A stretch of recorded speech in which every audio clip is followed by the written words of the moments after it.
Coming at you with a brand new flow, telling you the story though. This is how it goes. It's an underground killer for the criminal empire, but she's really just looking like a little ballerina vampire.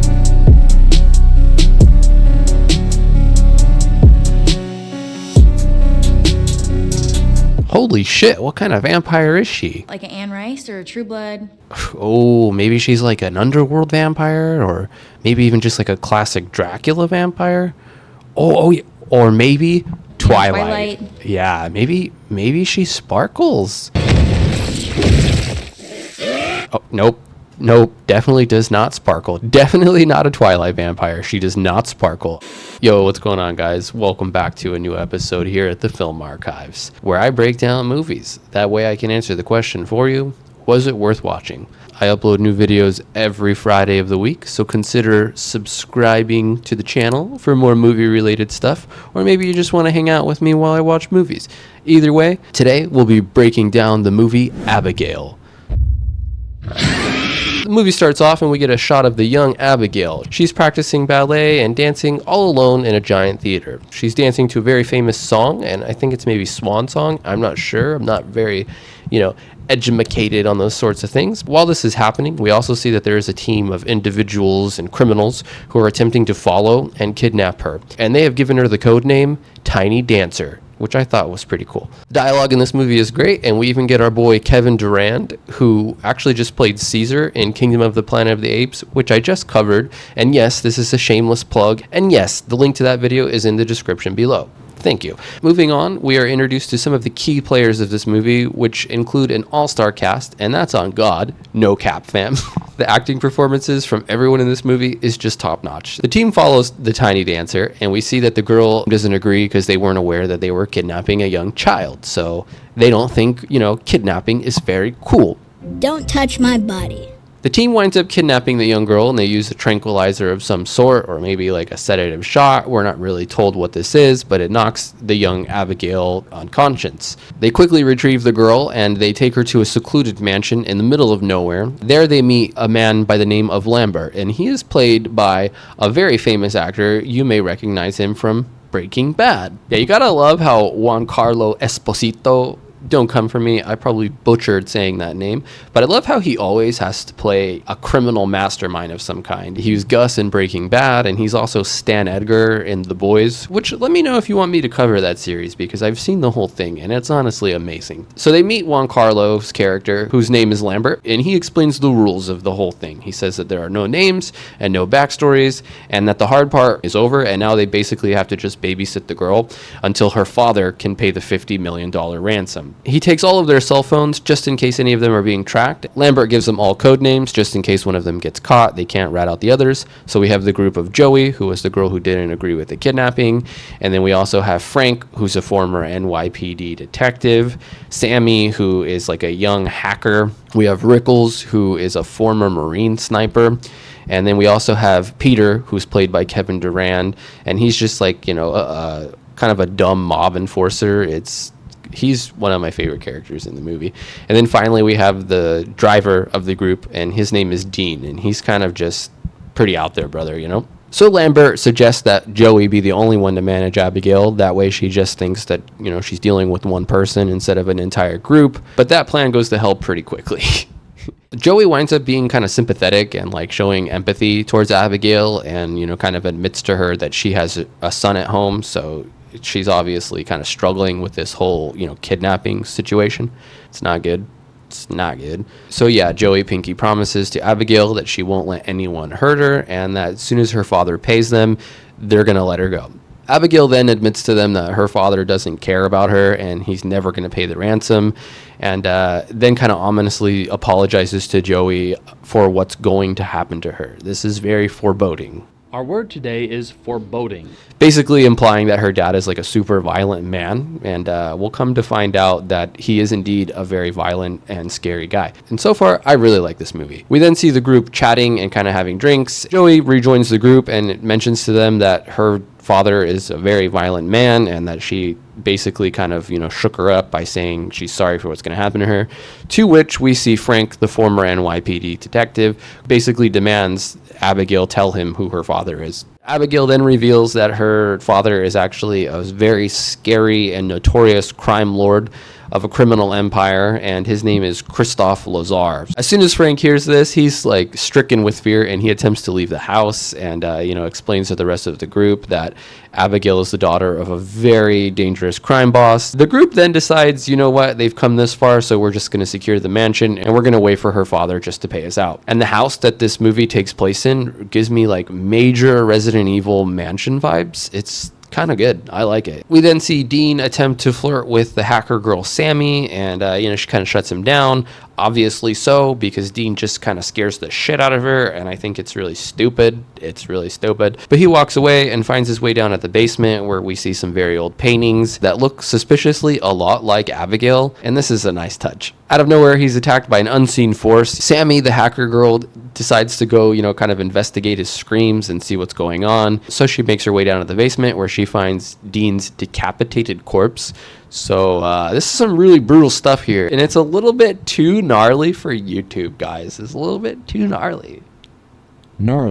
It's crazy, y'all. It's crazy, y'all. Upon seeing the decapitated body, the group assumes that the crime boss's legendary violent enforcer by the name of Valdez must be inside the house, kind of picking them off one by one. We see the Marine sniper Rickles decide to leave, but they realize that the door is locked and that the home has like a built-in security system, which then seals and it prevents all of them from escaping. It's really scary. Joey then decides to check on Abigail and, asks if she's seen anybody by the name of Valdez. So Abigail tells Joey no, and that Frank had come in there earlier and revealed to her that his real name is actually Valdez and that he works for her father. We then get a quick scene of Rickles telling Joey that someone has stolen his sniper rifle, and he kind of recognizes that Joey's like an ex-army medic and that they two together are strong, and that they can handle this. And literally as he says that, he walks away and is instantly killed. Joey then confronts Frank and asks why he tricked them all into kidnapping the girl and why he lied about being Valdez. Obviously, Frank disputes this and says, you know what, this little girl is getting inside your head. Why would I do that? I'm trapped in here with you guys as well. And I would never betray, this crime boss, further implicating that this is a very dangerous man they're dealing with. The group then decides to confront Abigail for more information, and she just easily slips off her cuffs and chains that were keeping her trapped. It's insane.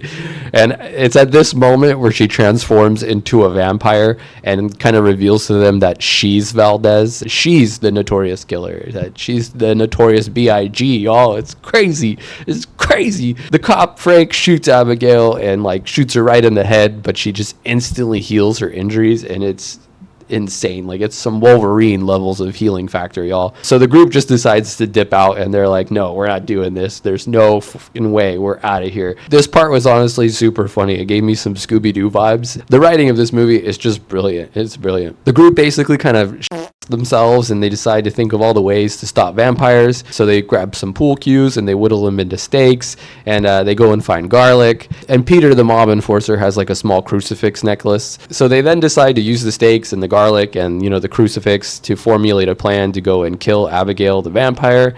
And I don't know about this, y'all, but let me know down below in the comment section how you would handle a vampire situation. Joey doesn't want any part of this and thinks that this plan is not going to work, which is probably the smart play. So we then see Frank the cop, Sammy the hacker, and Peter the mob enforcer return, and they attack Abigail, who is literally just dancing with the headless body of Dean in a ballet. It's just twisted. It's twisted, but it's also kind of funny at the same time. The performance from the actress who plays Abigail here is just spectacular. It's so good. She basically turns this into a game and is just toying with them. So she smells the garlic and then just punches Sammy, and then she rips the crucifix away from Peter and just stabs him in the chest multiple times with it. And then, she grabs the stake out of Frank's hand and actually, stabs him in the leg with it. It's insane. She just laughs at them, and they all decide, you know what, we gotta retreat for now. We then see the group evading Abigail. Sammy comes across a swimming pool that's just filled with multiple bodies of her previous victims, and this is just 30 bodies stacked. While Sammy comes across the pool, we see Peter getting chased by Abigail, and this scene is pure comedy gold. Got her trapped in the upstairs hallway, so holy fuck. Abigail then pushes Frank down the stairs, and he calls to Sammy to help him. And in turn, Abigail winds up biting Sammy. It's super bad. It's super bad. Peter then shows up and tackles Abigail and restrains her just long enough for Joey to show up. So Joey manages to successfully incapacitate Abigail using the tranquilizer from earlier, and the group then imprisons her inside an elevator. As Abigail wakes up, she kind of reveals to the group that she's actually like centuries old and she's not a little girl. Surprise, surprise. Sammy also asks if she's going to turn into a vampire from being bitten, and Abigail's response is just, I don't know, maybe. It's so funny, dude. She also tells him that there was never any money involved and that Lambert actually works for her and she planned all of it. And she chose to set them all up as they've all, like crossed her father in some way. Joey at this point claps back at Abigail and says that, you know what, you've probably just killed dozens of your father's enemies in a failed attempt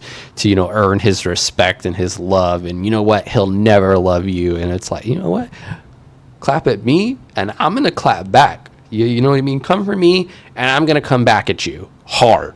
We then learn that Joey, after being expelled from the army for getting addicted to morphine, actually wound up becoming a doctor for some of the mobsters, and she accidentally killed one of them while she was high. We also learn that Sammy, the hacker, wound up robbing some of the mob, and Peter robbed the mob and betrayed them, and then Frank actually arrested 3 of the mob bosses, and these are all connected to Abigail's father, so she basically trapped them in this house so she can kill them one by one. Abigail then literally, effortlessly just escapes from the elevator and just knocks the door off and attacks Frank. It's insane. Joey winds up saving him by smashing some wooden planks off of a window and exposes Abigail to sunlight, and turns out she does not sparkle.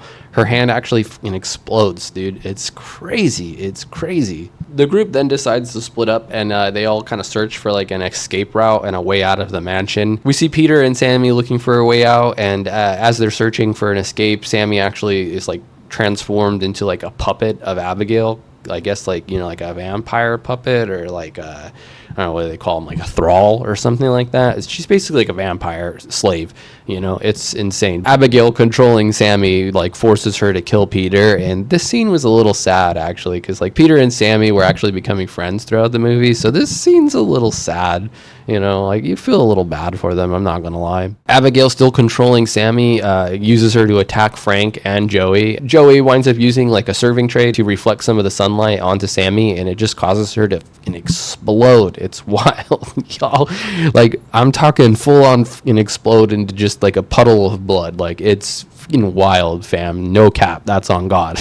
Suddenly, we see a hidden door open where Lambert from earlier baits Frank and Joey into the hidden security room, where he then reveals to them both that Abigail actually turned him into a vampire years earlier for helping Frank actually catch the 3 mobsters that I mentioned earlier that work for Abigail's papa. So it's sort of a revenge scheme. Lambert then offers to let Frank go if he helps him kill Abigail. He wants revenge since Abigail turned him into a vampire 2 years ago and has been having to do her bidding ever since. So he's just tired. He's fed up, Lambert knocks out Joey and then offers to turn Frank into a vampire so that way they can team up and take Abigail down. Let me know down below in the comment section. Would you want to be turned into an undead vampire? Just curious. So Frank allows Lambert to turn him into a vampire so they can team up and take Abigail down, and also kill her father, Lazar, and basically take over the entire criminal enterprise. As soon as Frank is transformed into a vampire, he actually betrays Lambert and just stabs him in the back with a stake into the heart, and Lambert just explodes into blood. And I love the way vampires die in this movie. They literally just pop into an explosion of blood. It's wild. It's wild. Frank was not too happy about being, betrayed and lured by Lambert into Abigail's trap, so he just kills Lambert right then and there. It's hilarious. Abigail shows up to the security room and attacks Frank, but he actually overpowers Abigail and winds up sucking a ton of her blood and leaves her super weakened and just drained, Joey just makes a run for it and tries to escape, and she manages to grab one of the phones that Lambert took from earlier, but she quickly finds herself cornered and trapped by Frank, so she winds up just calling her son and just tells him that, she loves him and that she's proud of him and that she's sorry for, not being in his life more. It's It's a pretty sweet little moment. Frank bites Joey and is on like a total power trip. And he plans to turn Joey into like his vampire puppet slave, whatever.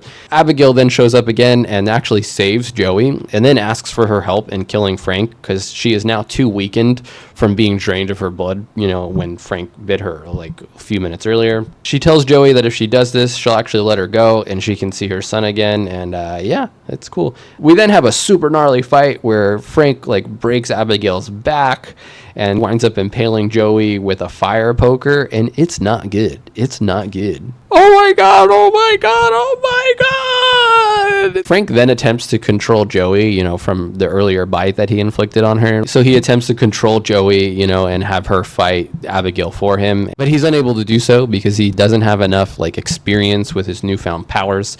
And it's at this moment when Joey and Abigail turn the tides. They team up and they start fighting together as one. Yeah, they team up and they work together to fight and kill Frank. Yeah, they wind up staking him through the heart together. He just explodes everywhere into a puddle of blood. It's pretty dope. It's pretty dope. Abigail then thanks Joey for her help and explains to her that she should be fine from her bite now that Frank is dead. So I guess it is sort of like Dracula vibe where if you kill the vampire who bit you, you'll be fine. Abigail then encourages Joey to escape and, just go be present in her son's life. And it's at this point where we finally see her father arrive, and this will be the first and the last that we see of her dad. Her father, Lazar, arrives and threatens Joey. However, we see Abigail defend Joey for, basically protecting her and helping her kill Frank and being present when, Lazar was not there. Kind of synonymous with how Joey wasn't present in her son's life. So I thought that was interesting. We see Abigail's father, Lazar, get super angry, and it's very obvious that he wants to eat Joey, but he decides to let her go for the sake of helping Abigail and, saving her and helping her kill Frank. So Lazar allows Joey to leave, and we then see her get in the van, and, she's beaten up, and she's super bloodied, and she just drives away, and then fades to black. The movie ends. Super sick, bro. So, was Abigail worth watching? I would say yes. This movie was a surprise banger, honestly. Like, real talk, fam. I thought I was going to be recapping a real piece of movie, but I actually really wound up enjoying this movie. It was the perfect mix of comedy and horror, and it even had some pretty good action scenes. All of this was topped off with a great script and just outstanding performances from all of the actors, and overall it was just a really fun movie to watch. And there are definitely worse ways you can spend an hour and a half. But alright guys, if you liked the video, please leave it a like. I would really appreciate it, and consider subscribing to the channel if you haven't already. But either way, if you enjoyed the video, that's enough for me. As always, thank you so much for watching, and until next time, peace! Peace!